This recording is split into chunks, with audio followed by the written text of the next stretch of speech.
Olá, bem-vindos às conversas EIM. Hoje temos um convidado que está ligado ao setor da indústria, mas também à gestão empresarial. Ele está em Angola desde que o país já tinha 5 anos de paz. Chama-se Luís Diogo e é o atual diretor-geral da Fabrimetal, onde nos encontramos para uma conversa sobre como é que o país tem estado a evoluir no setor em que atua, mas também noutros que estão ligados, obviamente, ao setor industrial. Luís Diogo, obrigado por nos receber e bem-vindo às conversas EIM.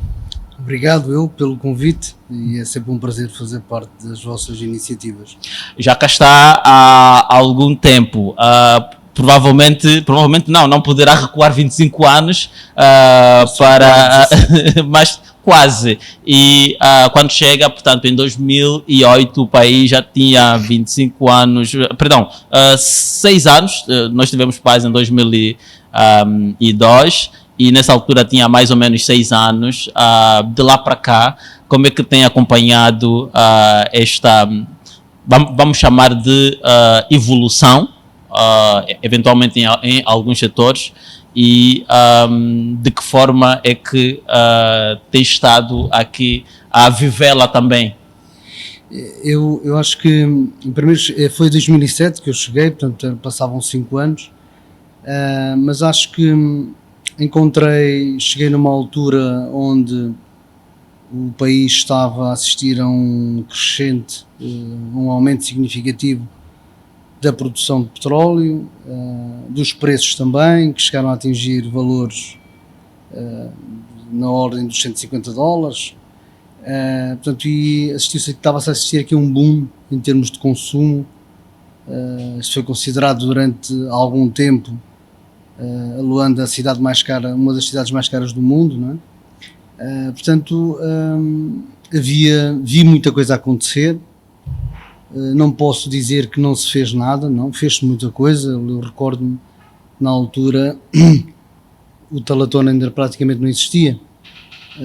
A Samba, chegávamos ao final da Cosalis, era tudo terra batida, quer dizer, houve muita coisa que foi feita, provavelmente podiam-se ter feito outras coisas, mas acho que o balanço para o país, e face àquilo que eu vi na altura, acho que se fez muita coisa, não é? Portanto, só para lhe dar uma ideia, eu recordo-me de, em 2008, na altura diretor-geral da Ferpinta, ia residir aqui num condomínio, primeiro condomínio de Viana, que era o Ginga Isabel, e sair da Ferpinta para o condomínio e ter que levar tudo comigo. Se me esquecesse de uma garrafa de água, tinha que voltar atrás à fábrica, porque não encontrava nada no caminho onde pudesse comprar uma garrafa de água. Portanto, hoje essa realidade felizmente não existe, há muito mais comércio, há muita mais atividade, portanto acho que o balanço é positivo nesse sentido. Portanto, foram feitas muitas coisas, agora outras eventualmente ficaram por fazer, não é? Ao nível do setor da indústria transformadora em particular, onde atua pelo menos há 10 anos na empresa que dirige hoje? Sebastião, eu acho que eu penso que eu posso dividir o momento em dois. Numa primeira fase, quando, como eu disse, o consumo estava bastante elevado, porque o setor do petróleo estava em força, obviamente que não foi dada a atenção que deveria ter sido dada ao setor da agricultura e da indústria, obviamente, que são os setores principais de qualquer economia, nomeadamente a angolana. E a partir de 2017, basicamente, eu penso que começou a ser dada uma maior atenção a estes dois setores, porque em detrimento de uma quebra na produção, nos preços, e tudo isso, ao fim e ao cabo, os decisores do país passaram a dar uma atenção maior a estes dois setores, nomeadamente ao setor da indústria. No meu ponto de vista, acho que é necessário dar muito mais, e nós temos o exemplo aqui onde nós estamos instalados numa área de 15 hectares, no Polo Industrial de Viana, mesmo no centro, onde estão instaladas cerca de 258 empresas, se não me engano, a produzir, a trabalhar todos os dias, e têm as infraestruturas que nós sabemos, não é? Portanto, quais são essas infraestruturas que existem? São débeis ou quase inexistentes, não é? Vocês tiveram a prova viva ao chegar aqui. As estradas, os acessos são muito maus e depois... Pelo menos aqui junto à Fábrica Metal já não existe estrada. Praticamente não existe, praticamente não existe, mas eu penso que é geral, não é só aqui nesta área, também temos nas outras áreas do polo, isto ao nível das infraestruturas de acesso. Depois temos as outras, o saneamento, a questão da água, energia, portanto, há um conjunto de infraestruturas que têm que ser reforçadas. A energia já foi reforçada em termos de produção, finalmente nós temos acesso à energia, o que está a faltar é a distribuição neste momento, mas água, saneamento, estradas... Quando fala que temos acesso à energia, refere-se ao país ou refere-se à Fábrica Metal? Eu refiro-me ao país num todo. E a Fábrica Metal como é que... A Fábrica Metal também tem acesso, pese embora tivesse que fazer investimentos adicionais para trazer a energia até aqui, né? Uma coisa é a produção de energia, portanto, que Angola felizmente já tem bastante, mas outra coisa são as tais linhas de distribuição. Portanto, nós em 2020 investimos cerca de $1.100.000 para trazer uma linha para que pudéssemos aumentar a nossa capacidade instalada de energia para a nossa atual produção, e agora com a expansão que estamos a fazer, mesmo aqui ao lado, estamos a fazer um novo investimento na linha para trazer essa energia para a fábrica. Porquê? Porque ela existe na fonte, né? Mas faltam as vias de acesso, né? E nós aí estamos a fazer esse investimento. E se tiver que caracterizar esses dois momentos a que se referiu, portanto, fala aqui, fez uma análise do setor da indústria transformadora em dois momentos, nomeadamente um anterior a 2017 e o outro que é posterior a 2017. Como é que os caracteriza? Pelo que está a dizer agora, fico com a ideia que antes de 2017 era ainda muito pior do ponto de vista de infraestruturas. Eu diria que era quase inexistente. Ou aquilo que existia... as indústrias que existiam, eu lembro-me, antes de entrar na Ferpinta tive cerca de um ano na Petrotec, portanto no Cacoaco, e depois na Ferpinta, mas obviamente aquilo que girava era o setor do petróleo e gás, não é? Portanto, nomeadamente o setor do petróleo, portanto não havia nada mais. Todos os nossos serviços que fazíamos na altura, a Petrotec fazia tanques de combustível, produzia os tanques de combustível, portanto o cliente era o setor do petróleo. Sim. Na Ferpinta já fazíamos, na altura, tubos, chapas e o grosso, ao fim e ao cabo, do mercado que consumia os produtos de valor acrescentado era o mercado do setor petrolífero também. Portanto, não havia, as infraestruturas eram piores e, obviamente, o setor não tinha o peso que, pese embora não seja o desejável neste momento, este momento já tem, não é? A vossa empresa em particular é posterior a 2017 e nessa altura lembro-me que já estava também em curso um programa nacional de desenvolvimento da indústria. Havia aqui, como costuma chamar, uma espécie de cemitério da indústria em algumas regiões do país. Estamos a falar da indústria têxtil que estava parada, depois havia pequenas outras indústrias e a Viana foi, portanto, contemplada tanto com o polo de desenvolvimento industrial quanto com a zona econômica especial. Portanto, como é que, enquanto operador, o que é que isso representou para si? Eu acho que a Fábrica Metal começou a produzir, como eu disse, em 2010 e nós apanhámos aqui um período até 2017, estávamos a dar os primeiros passos. E essencialmente, caracterizando a nossa atividade em si, nós fomos dos primeiros a produzir aço, excetuando a antiga Siderurgia Nacional, que fazia, mas já com pouca capacidade, mas fomos os primeiros a começar a fazer com alguma quantidade. Mas até 2017, 16 para ser mais preciso, nós estávamos mais vocacionados para o mercado informal. Portanto, havia, digamos, a necessidade era mais exigida para os mercados, portanto, sem grande qualificação em termos de produto, e era este o nosso mercado.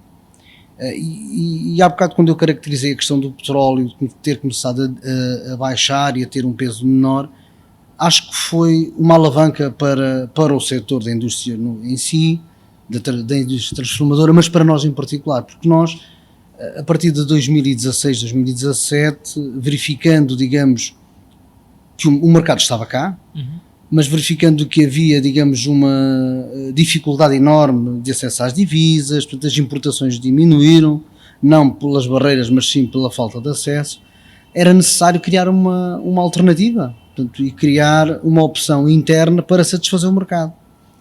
E fazendo aqui, digamos, uma relação às condições em si, portanto, nós criámos-las por um lado, portanto, reestruturarmos-nos, criámos sistemas de qualidade, implementámos novas linhas de produção, melhorámos o que tínhamos, produzimos, aumentámos a gama de produção e começámos a mostrar ao mercado. E a grande dificuldade foi o mercado não confiava naquilo que era produzido em Angola. Porquê? Porque não havia produção. E este foi um período difícil, mas um período também muito, eu diria que para mim foi muito importante e bastante valioso em termos pessoais e da empresa. Porquê? Porque ao abrir as portas as pessoas começaram a ver que efetivamente já se fazia produto de qualidade, com mão de obra angolana, e acima de tudo que o fazíamos utilizando aquilo que as pessoas chamam de lixo. Portanto, e aí começámos a entrar naqueles mercados, naqueles clientes que eram abastecidos apenas pela importação. Ora, tivemos uma vantagem, que foi o mercado em si, porque não havia acesso às divisas. Obviamente que isso, com o nosso esforço, depois fez com que os nossos clientes nós hoje temos o prazer de dizer que abastecemos todo o mercado profissional da construção civil, nomeadamente as grandes empresas de construção, e alavancámos a distribuição também, a distribuição formal dos produtos siderúrgicos que nós produzimos.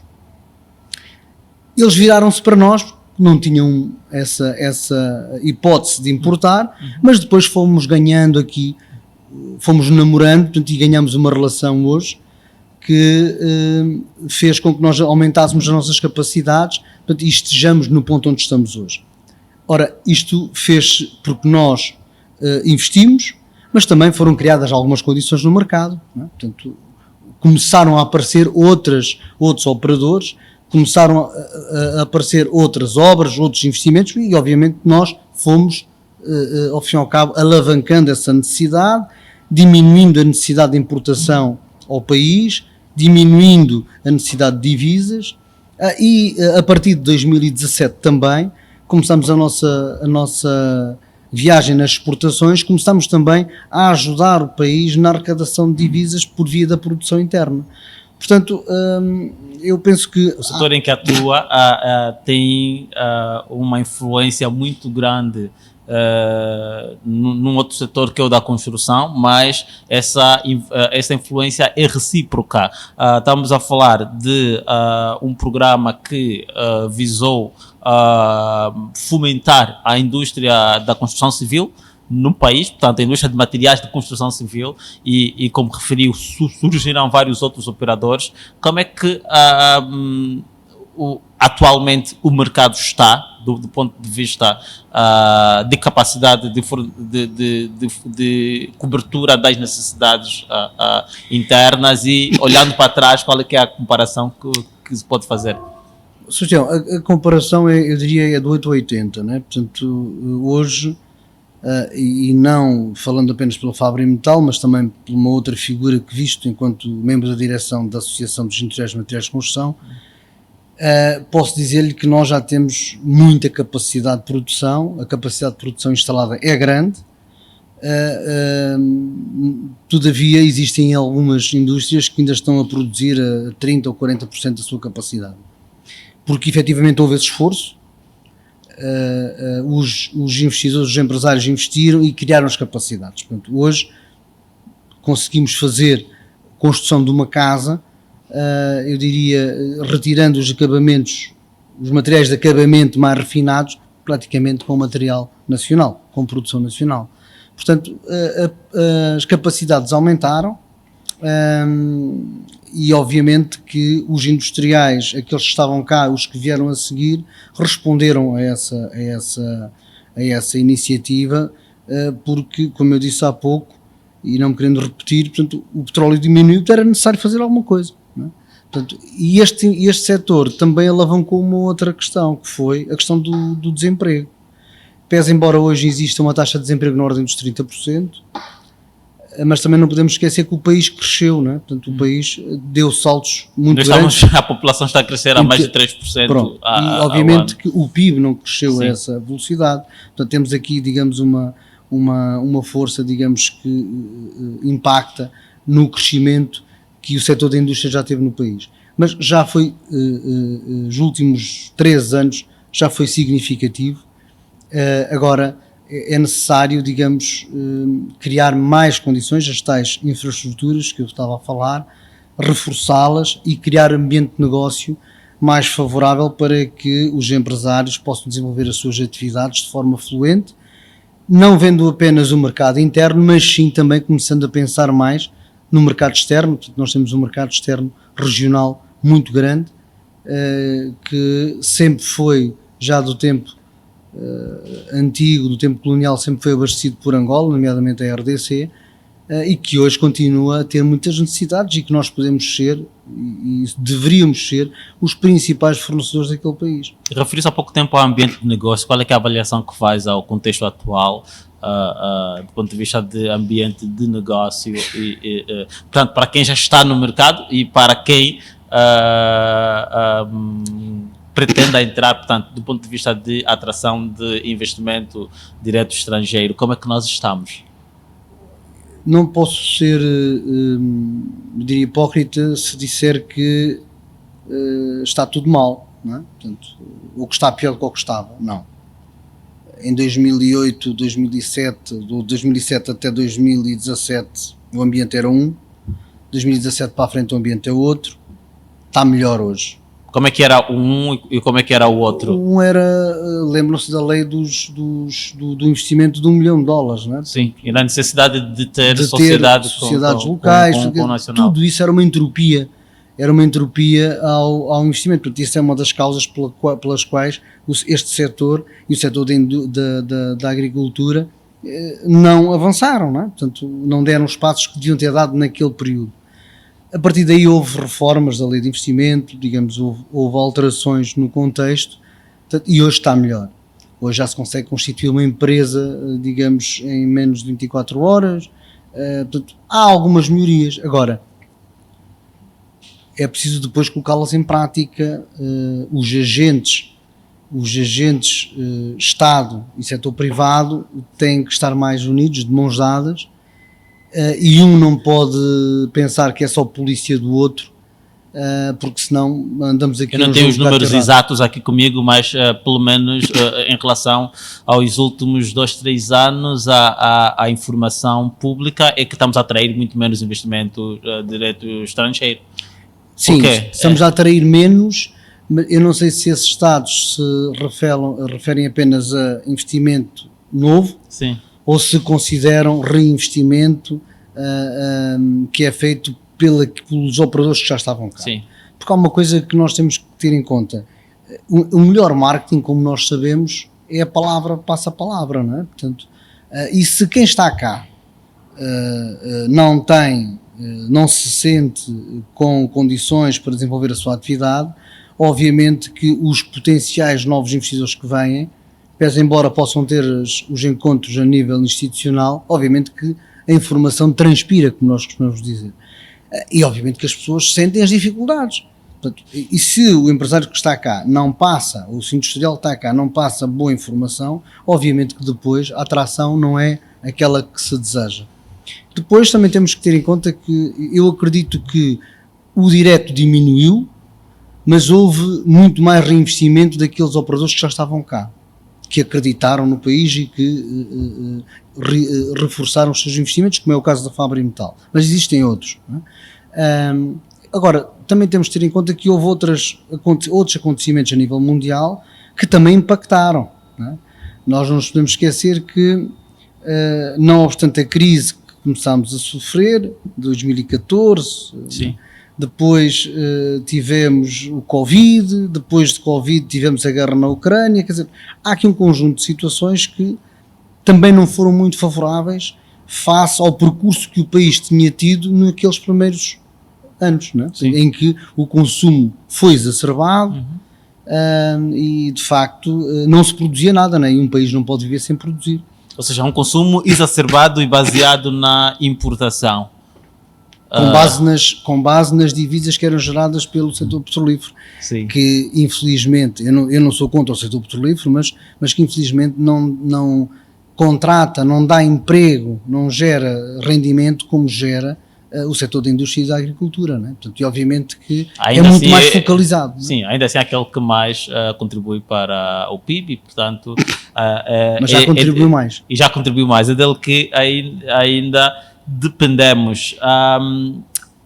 Estávamos a falar sobre as infraestruturas, eu gostava de voltar para isso, porque é para perceber um pouco do custo que a ausência delas tem na vossa atividade. Quando falo vossa, refiro-me ao do setor. Portanto, é membro de direção de uma associação que representa outros industriais e gostava de perceber aqui, portanto, olhando aqui também para o percurso que o país fez nesses últimos 25 anos, se puder fazer essa análise, ou eventualmente nesses últimos 10 anos, como é que o setor tem estado a navegar nesse mar de dificuldades que a ausência de infraestruturas ainda representa?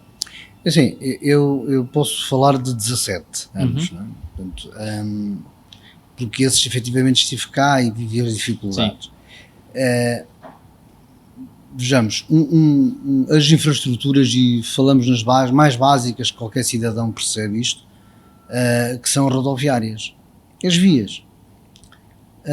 E isto tem um impacto na questão custo, se queremos quantificar, naquilo que é a atividade do industrial, se vamos por aí. O setor de transporte tem uma preponderância muito grande. Vou-lhe dar um pequeno exemplo.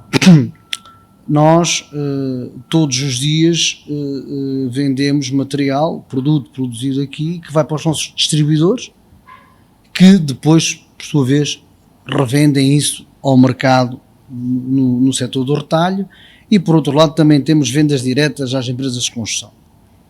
Ora, essas vendas têm que ser feitas mediante transporte. Sim. Os caminhões têm que vir, têm que transportar esses produtos. O custo de transporte, eu diria que quase quadriplicou. E agora, quadriplicou porquê? Temos que perceber porque é que quadriplicou. E isto tem que impactar naquilo que são os preços dos produtos, naquilo que é depois o custo do consumidor. Porque se ele tem infraestruturas débeis, ele vai ter mais gastos, não é? Portanto, os pneus vão se desgastar mais, as peças e subsolentes dos veículos vão se desgastar mais, e nós, infelizmente, ainda não temos uma indústria de produção de pneus, de manufatura de peças para viaturas, portanto, e isso faz aumentar o preço. E faz aumentar a procura por divisas. E também, mas por outro lado, aumenta diretamente no requerente do serviço que somos nós, produtores. Queremos colocar o produto e obviamente o serviço de transporte vai-me cobrar mais caro esse preço para colocar o produto no mercado. Portanto, daí a importância de se investir nessas infraestruturas, porque numa exportação, para o Sebastião ter ideia, numa exportação para um mercado regional, em termos de preço de venda do produto, que nós exportamos, que anda na ordem, o bilhete é um produto internacional, portanto é uma commodity que se compra em qualquer lado do mundo, nomeadamente nos produtores de aço, e que abastecem os setores da siderurgia. Angola está a caminhar nós estamos a fazer o nosso caminho para posicionarmos Angola nesse radar de fornecedor desses produtos. Temos vindo a exportar, e temos vindo aumentando essas exportações, mas o preço do bilhete é o preço internacional, eu não tenho como, não é? Porque ele não vai comprar a mim porque eu sou mais bonito, não. Vai-me comprar porque tem necessidade ou porque a concorrência não oferece e eu estou disposto a oferecer. Eu tenho que igualizar os meus preços ao mercado internacional. E o mercado internacional é o que é. Portanto, o que lhe posso dizer é que a questão da infraestrutura, transporte, mais taxas no que respeita à questão da exportação, representa em média 10 a 12% do meu preço de venda. Só o custo local. Tirar da fábrica, colocar no porto, taxas portuárias para o produto sair do país. Portanto, estamos a falar 10 a 12%, se não for mais. Portanto, isto tem um peso significativo. Numa commodity que você vende, o peso do transporte e da infraestrutura é grande. Começamos pelo serviço de transporte da fábrica até ao porto, que o preço aumentou pelas razões que eu falei. Depois temos as taxas portuárias, temos todos esses serviços que são cobrados pelos portos, que oneram o nosso produto. Portanto, se eu tiver, esquecendo a questão portuária, se eu tiver melhores vias, se o meu transportador, porque nós, o nosso core business é fazer aço, nós não temos caminhões, portanto nós subcontratamos o serviço.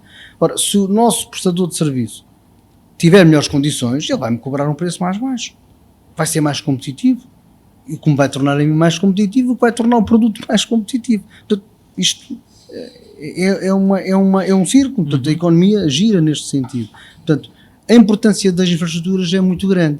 Antes era pior, melhorou, porque fizeram-se estradas, fizeram-se melhorias nas estradas, mas é preciso manter. A manutenção das vias é necessário manter. Esta via que nos acede aqui não era assim, não é? Portanto, foi feito um investimento grande há cerca de 5, 6 anos, nesta via que liga a estrada de Catete até aqui à zona do cemitério, não é? Que está toda asfaltada, que foi asfaltada, mas que hoje já está a ficar com debilidades. Portanto, é necessário, já está com debilidades. É necessário fazer manutenção, não podemos só construir, não é? Portanto, sim. Depois há um outro lado do que falou aqui, em termos de infraestruturas, referiu à questão do transporte e transporte de mercadoria ou da mercadoria, mas há um outro, há aqui uma ligação que se pode fazer a essa questão do serviço, transporte, aos recursos humanos, e porque tem que ver com produtividade. Portanto, como é que nós podemos tornar-nos produtivos e competitivos se nós não temos um sistema de transporte de pessoas, portanto, eficaz e que permita que os membros sejam assíduos e pontuais? Como é que o vosso setor lida com situações como esta? É um problema que nós temos, nós vivemos-lo todos os dias, porque efetivamente isso impacta na assiduidade do trabalhador, porque as pessoas não andam no ar, as pessoas têm que se movimentar, não é? Portanto, obriga a um esforço adicional da parte deles e obriga depois a um esforço adicional também da parte dos produtores e dos empregadores, porque têm que criar condições alternativas, têm que eventualmente, muitas das vezes, adquirir serviços de transporte complementares para poder trazer as pessoas, que não faz parte da atividade do negócio, não é? Portanto, isso tem um impacto muito grande, quer na chegada deles e depois, ao fim e ao cabo, na produtividade, não é? Porque se as pessoas não trabalham o tempo que é necessário trabalhar, o que é que vai impactar? Você tem que ter mais pessoas, tem que ter pessoas para as falhas, isto é uma bola de cristal. Nós aqui combatemos isso implementando o sistema de turnos. Nós trabalhamos 24 sobre 24 e temos hoje cerca de, não me quero enganar, mas na ordem dos 800 colaboradores.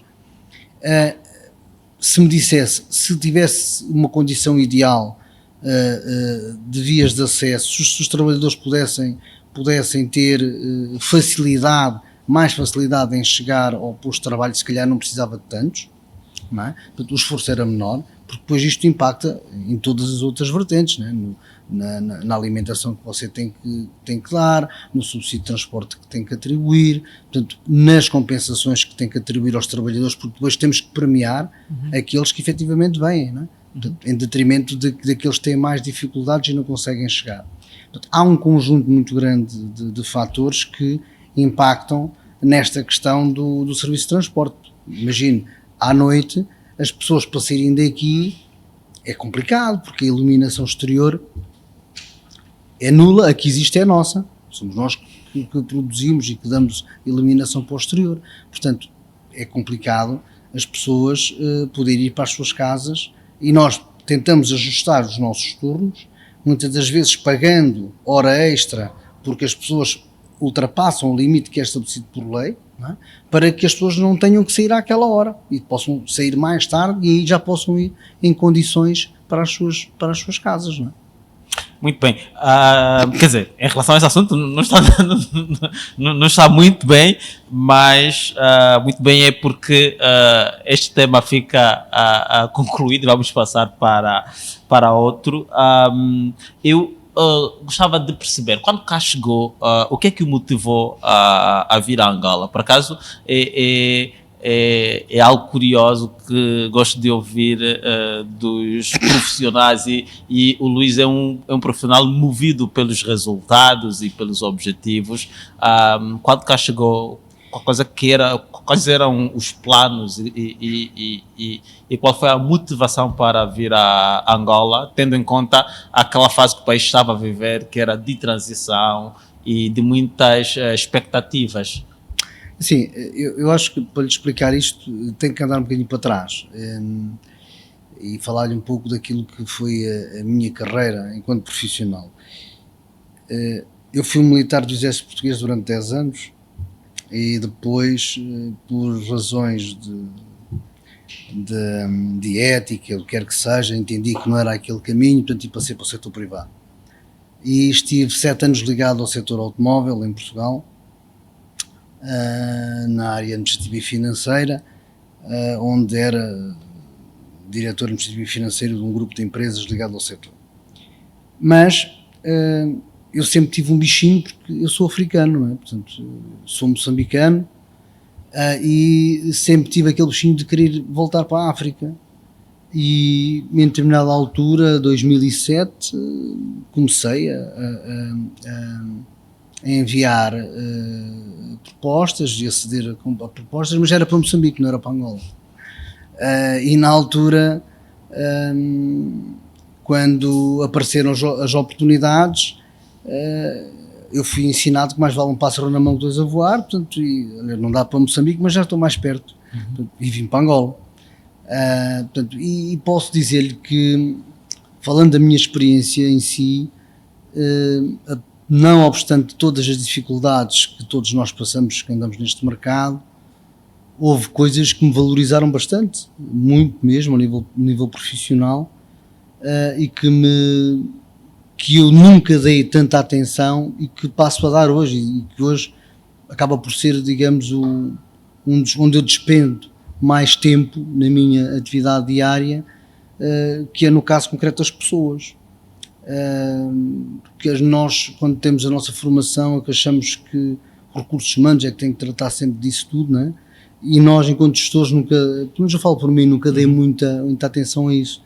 E aqui, quando cheguei a Angola, os primeiros anos obrigaram-me a inverter isto, a inverter esta questão e a dar uma atenção especial aos recursos humanos, e efetivamente hoje reconheço que sem pessoas não há nada, mas aqui é necessário efetivamente olhar para elas.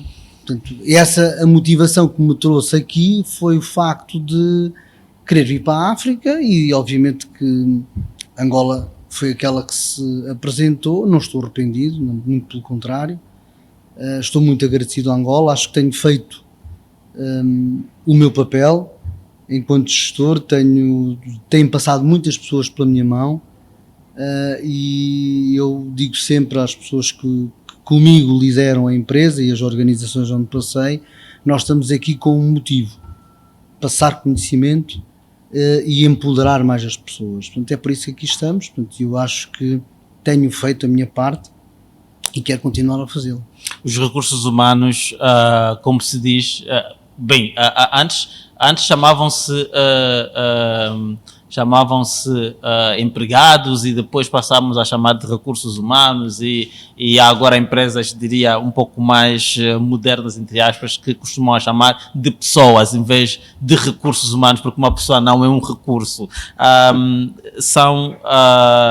Diria, o cerne da questão quando se trata de uma empresa, e nós hoje estamos a fazer essa conversa numa sala de formação da vossa empresa, que o desafio quando chegou a Angola, ou seja, o impacto que teve do ponto de vista de qualidade dos recursos humanos, que sempre foi muito criticada, qual é que foi e como é que tem sido aqui esta transição e essa colaboração que tem dos recursos locais ou das pessoas locais naquilo que é a atividade da empresa? Eu só reforçando aí o ponto que o Sebastião falou, portanto, chamava-se de pessoal, depois recursos e depois agora pessoas e cultura. Portanto, sim.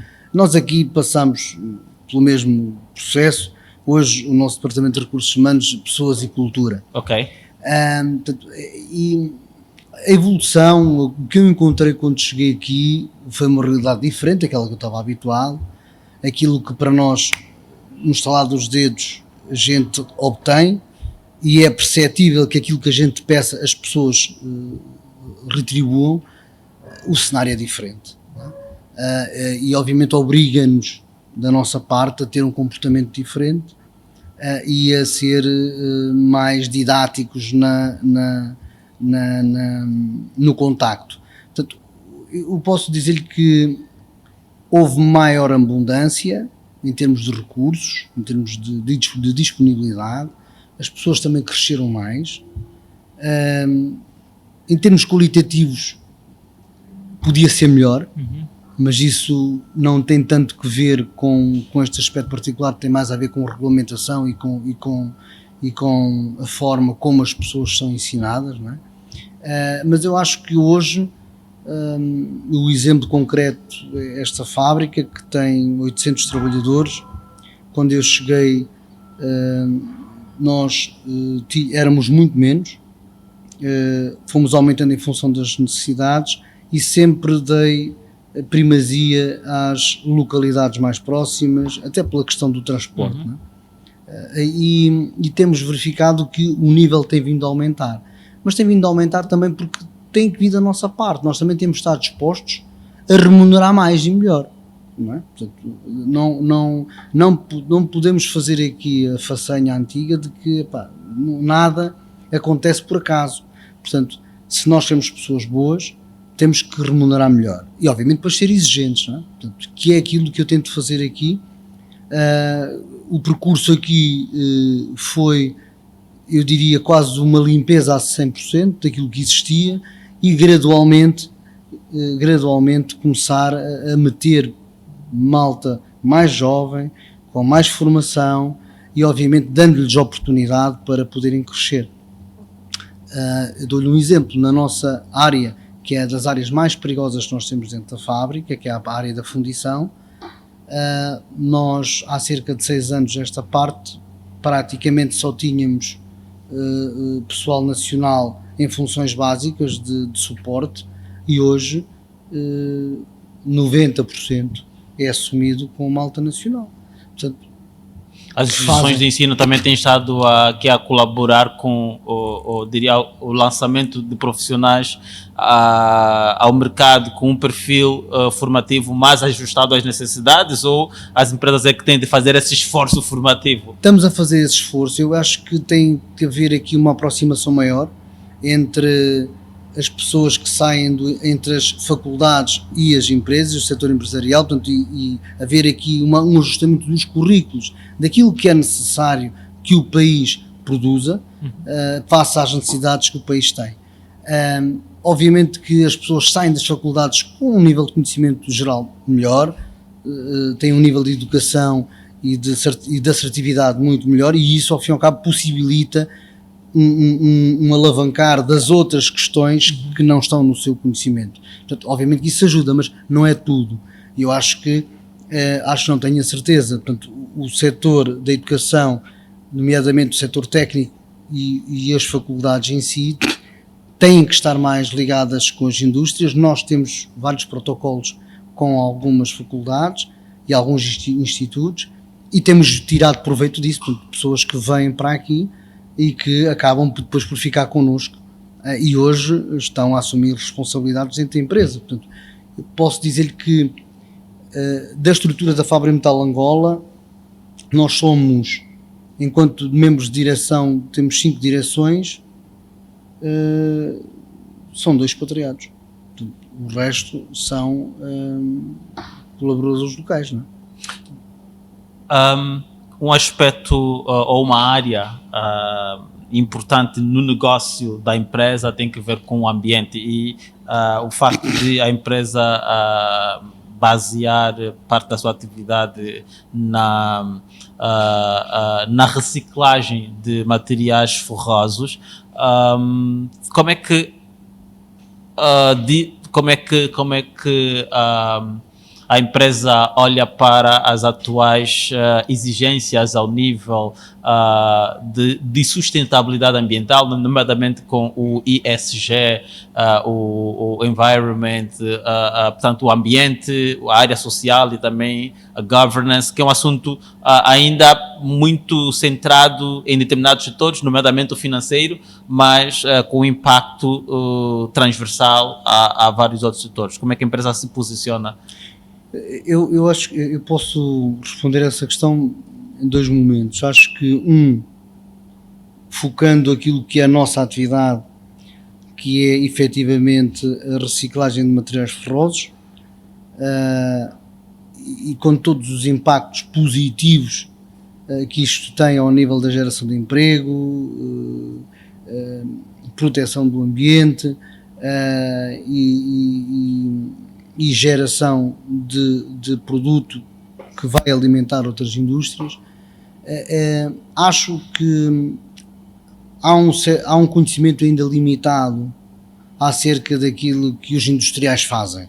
E quando eu digo isto, refiro-me às questões de caráter legal, às questões de que muitas das vezes nós, enquanto produtores, enquanto operadores, somos fustigados porque se rouba ou se o país, infelizmente todos nós sabemos, a condição económica não é boa, e se o índice de vandalismo público aumenta, o foco imediato é acharem que nós, eu falo por nós, não falo pelos outros, que estamos a fomentar isso ou a adquirir esse tipo de materiais,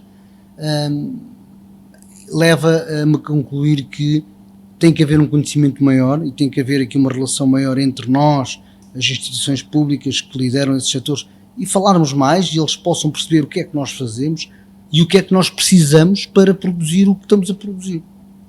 E quando acho que quando este encontro se der, esta questão vai ser desmistificada, nós vamos ser menos importunados, digamos assim, porque isto depois afeta a sua operação, porque o que nós estamos a fazer é um contrato comercial. Nós compramos mediante fatura, nós não compramos a particulares, e nós compramos aquilo que nós entendemos e que é validado de acordo com as normas internacionais do produto que produzimos, que é validado por entidades externas que está cá, que eu não posso comprar determinado tipo de produto, ponto. Pronto.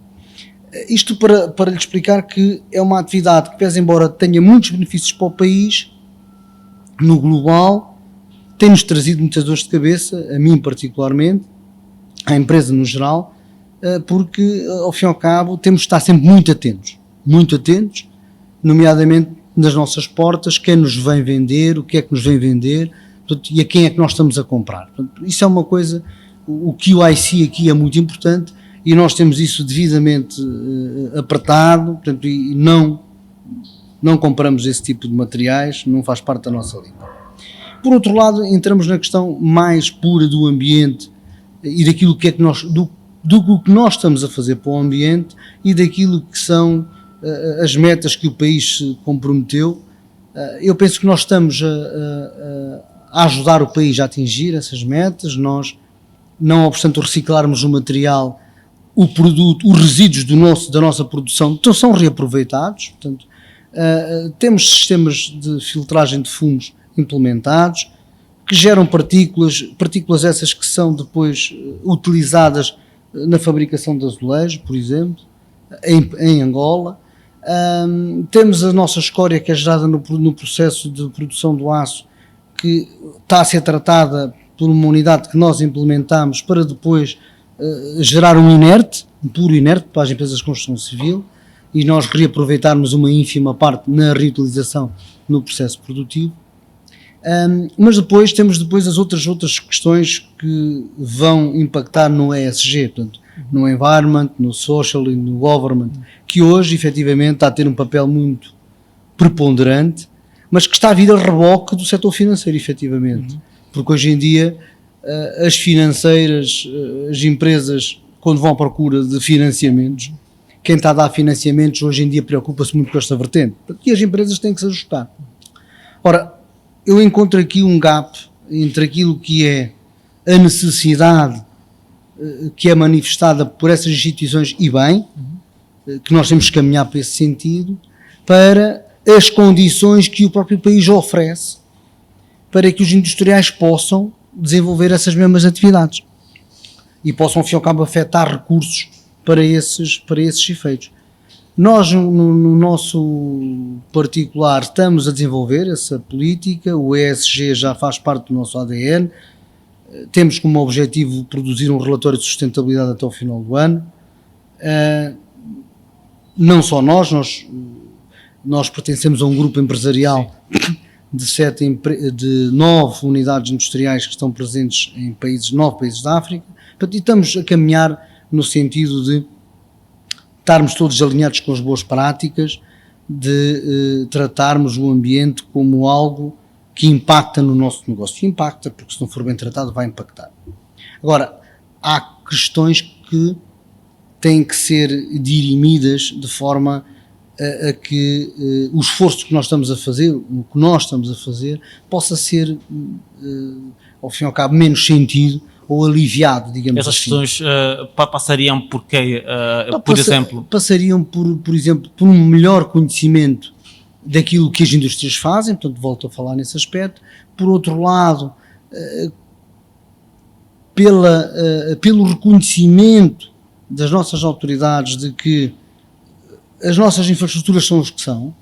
Eu não posso ser obrigado a ter pavimento em tudo o que é a minha área, não é? Quando eu não tenho um sistema de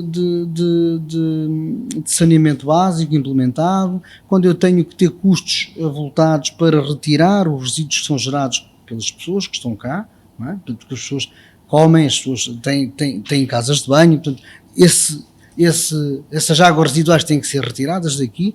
Isso é um custo associado que o empresário tem, portanto, nós temos que pagar para isso sair daqui. Se houvesse coletores públicos de saneamento básico, isso faria o corrimento normal.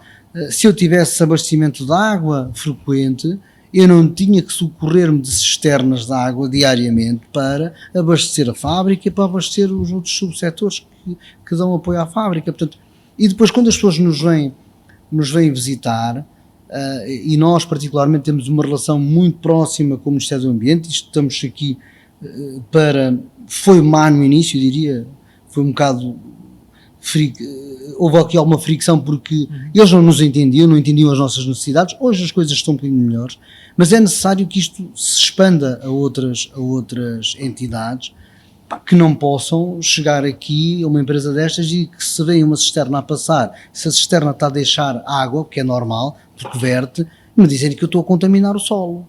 Portanto,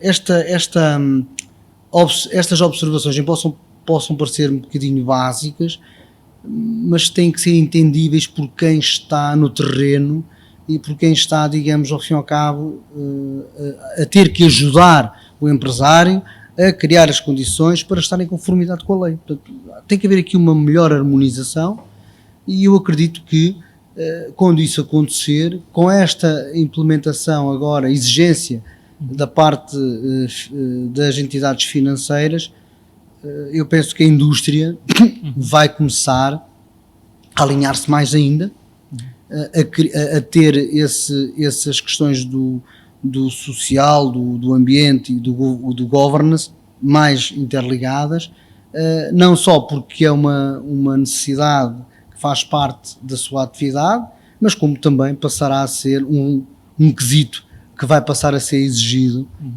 por quem está a investir ou por quem está a conceder financiamento, não é? Mas, mais uma vez, eu não posso ter este tipo eu não posso, não, acho que podemos ter todas estas exigências, mas tem que se melhorar as infraestruturas, as pessoas não podem ter custos associados com gastos internos, que quando eu passo para a minha via pública eu vejo que eles não estão a ser cumpridos.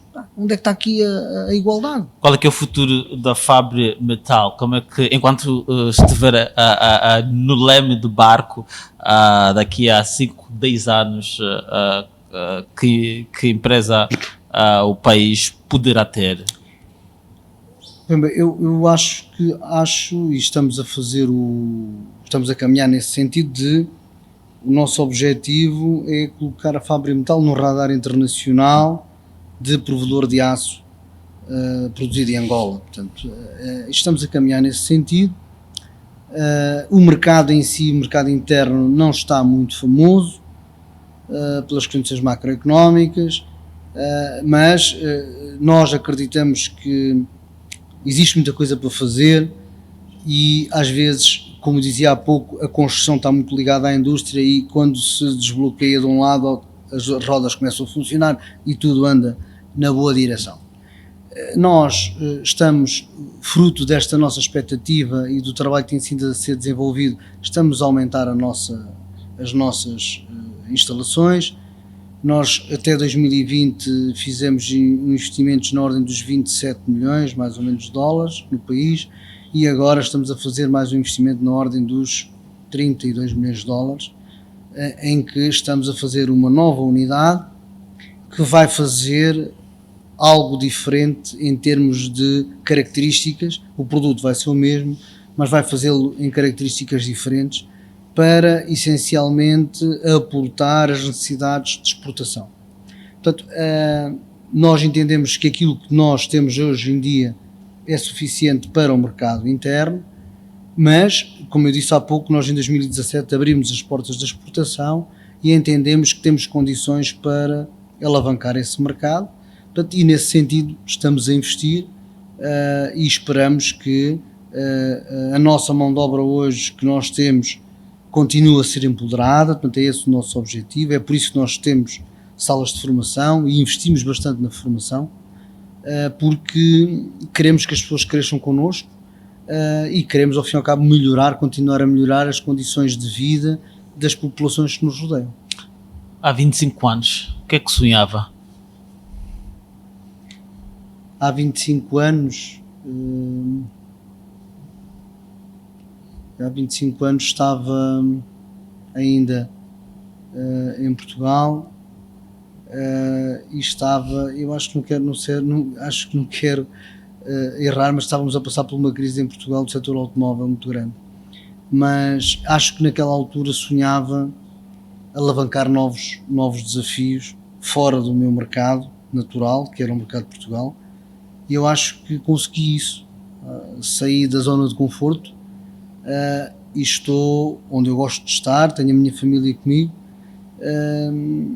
e pretendo ficar aqui por mais algum tempo e ajudar o país a crescer. Em algum momento pensou passar pela indústria, e em particular aqui a indústria de aço?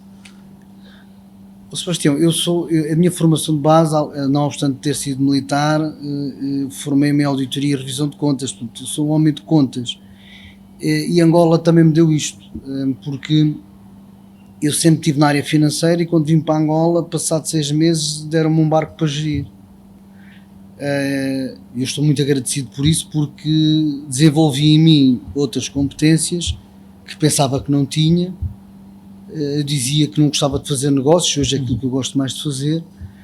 Portanto, tinha a ver a comercial aí estava escondida, portanto desenvolvi outras competências que não tinha. Portanto, eu penso que foi muito benéfico para mim, enquanto pessoa. Penso que tenho dado o meu melhor pelas empresas onde tenho trabalhado, mas assim pelo país também, porque eu gosto de Angola, por isso é que estou cá.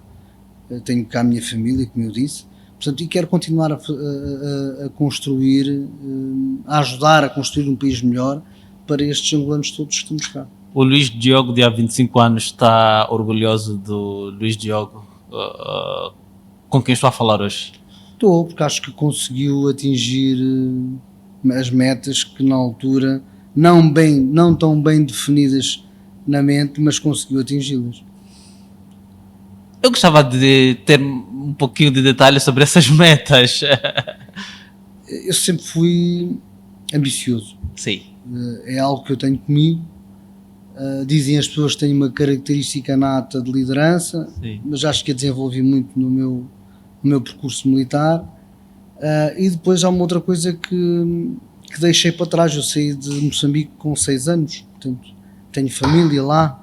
Portanto, e este bichinho da África sempre mexeu comigo, e sempre quis mais. Estive na instituição castrense durante 10 anos e cheguei a uma conclusão que aquilo não era bem aquilo que eu pensava, então passei para o outro lado, e quando cheguei a esse lado achei que queria mais. Portanto, e acho que hoje tenho mais do que o que tinha, não só em termos materiais, mas acima de tudo em termos de conhecimento e de realizações, porque isso é que é o mais importante. Não é? Quais são as atuais ambições? Olha, a minha, enquanto empresa, quero efetivamente que a Fábrica Metal se galvanize enquanto o maior produtor de aço do país e em breve comece a constar nas estatísticas dos maiores exportadores de Angola. Já fomos o terceiro do setor não petrolífero, mas quero atingir esse lugar cimeiro. Enquanto cá estiver, é para isso que eu vou trabalhar. Em termos pessoais, eu quero continuar a aprender. Eu acho que agora nós sempre aprendemos, não é? Mas, como eu disse há pouco, eu estou a alocar mais tempo do meu tempo às pessoas. Então, eu tenho aprendido bastante. Portanto, o meu objetivo maior é que as pessoas em si que me relacionam possam atingir patamares, quer materiais, quer pessoais, muito maiores do que aqueles que eles têm hoje, melhorem as suas condições de vida, e possam ser os futuros líderes, digamos, quer da empresa, e se não for da empresa, se forem para outros setores, pelo menos aqueles que estiverem comigo que possam liderar e possam prosperar. Esse é um objetivo meu, pessoal. Obrigado, Luís. Obrigado eu pela vossa disponibilidade e pelo convite mais uma vez. Ok.